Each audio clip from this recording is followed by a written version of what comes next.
हाँ, तिलक की सुदामा जी के ललाट पे, उनके ललाट पे लिखा हुआ था 6, और जब तिलक किया ना तो अक्षर उल्टा हो गया, यक्ष, यानी सुदामा जी के पास कुबेर के समान धन हो जाए। सुंदर आरती उतारी। आज रुक्मिणी 56 भोग 3600 व्यंजन बना करके तैयार कर दिए। सुदामा जी के समक्ष 56 भोग 3600 व्यंजन पड़े। मित्र सुदामा, इसे स्वीकार करो। सुदामा जी ने कहा, कन्हैया तुम तो जानते हो ना, तुमसे क्या छिपा है। मैं तो बस गांव के बाहर मंदिर पे मोटा मोटा टिक्कर लगा करके भोग लगाकर फिर प्रसाद पाया करता था। लेकिन मित्र इसे स्वीकार करो, मुझे पता है। और सुदामा जी के नेत्र के सामने भूखी पत्नी और भूखे बच्चे दिखने लगे।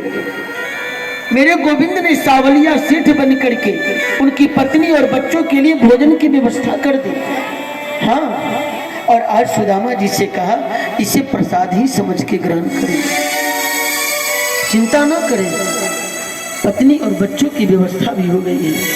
सुदामा जी ने भोजन किया, विश्राम किया, और विश्राम करके जब उठे ना तो मेरी सुदामा जी के पास कन्हैया पहुंच गए। कन्हैया ने कहा कि रुक्मिणी से, रुक्मिणी मेरे घर मित्र आए हैं, विप्र आए हैं, तुमने प्रणाम किया। रुक्मिणी बोली नहीं। प्रणाम करो। अब जितनी कन्हैया की पत्नियां थी लंबी लाइन लग गई। हाँ?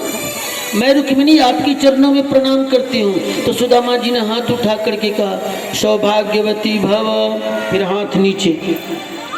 मैं सत्यभामा आपके चरणों में प्रणाम करती हूँ, सौभाग्यवती भव, हाथ नीचे। इस तरह से लगभग 300 पत्नी प्रणाम कर चुकी है। हाँ,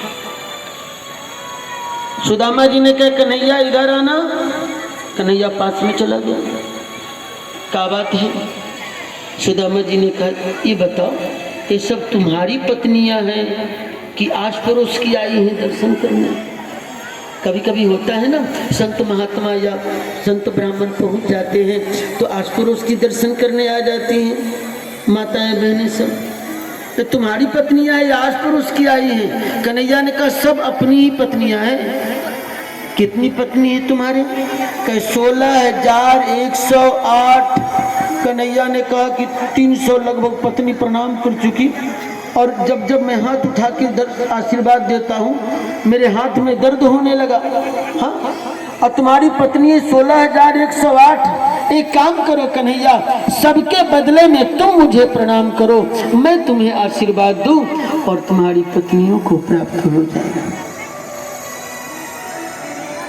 मैं तुम्हें आशीर्वाद, तुम्हारी पत्नियों को प्राप्त हो जाएगा।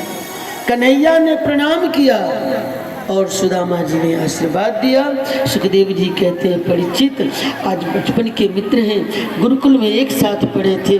भगवान कृष्ण ने पूछ दिया, हंगामा ना करें, माहौल खराब ना करिए।